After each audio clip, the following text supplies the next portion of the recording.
Guardians of Atlanta, Chapter 1. It's a Prophecy. Reed Jones was a farmer, just north of Atlanta. His wife laid sick in bed. Just picture it, can't you? A baby in her womb, a storm raging outside. The lightning locked them in. The storm poured from the skies. The wind and rain battered their tiny Georgia town. The hails and gales tore power lines down. The back window had been knocked out by flying debris, and there was no help that either of them could see. Emily, Reed's wife, her complexion was shoddy. Nausea, pain, and cold racked all of her body. She moaned and cried and prayed that it was just the flu, but Reed Jones had no clue what to do. He set a candle on the nightstand and tucked in his ailing wife and slammed his knees down to the floor to beg God for her life. "Please, Lord, please, God, save my wife and child." The wind started blowing, and there came something wild. The wind, it calmed, the rain, it stopped, but what came was a storm indeed. Light crinkled at the edge of the walls, golden as ripening wheat. And fading in as the room became light was a figure about 8 feet tall. His stature not only dwarfed the Joneses, but seemed to stretch their walls.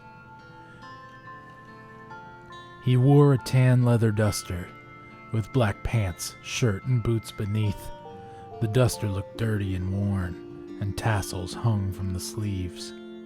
On top of his head was a black cowboy hat, obscuring his eyes and nose.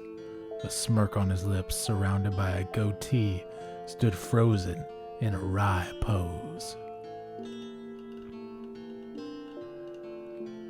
Before the figure opened that mouth, Reed Jones stared blankly and knew he was in the presence of an angel, and there was nothing he could do. The voice was richer than honey and brighter than those flecks of gold light, deeper than the deepest part of the Chattahoochee, and it spoke a prophecy that night. "Reed Jones, good and faithful servant, your wife will be saved from death's dark current. Your daughter as well, but she'll be born with power. All weather before her eyes will cower.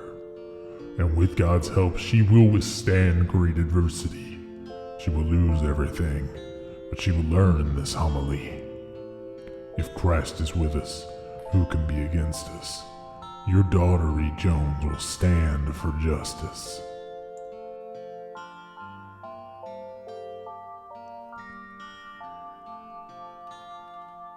And just like that, the angel was gone. Before Reed could say a word, he jumped back up to his precious wife. By love and worry he was spurred. But his wife lay there asleep and warm, her color now rosy red, and her breathing was as calm and relaxed as the baby that laid within her in that bed. Reed Jones cried with utter relief as the sky above turned red too, praising God Almighty in heaven, for there was nothing he could do. A few weeks after that, Emily birthed from brittle bones a daughter with brown hair, and they named her Cirrus Jones. This story is to be continued in the link on the screen and the description below as soon as it's available. If you'd like to contribute to keep the stories coming, subscribe, follow, and stay tuned for further updates. This is author, voice actor, and editor Joshua David Ling, out.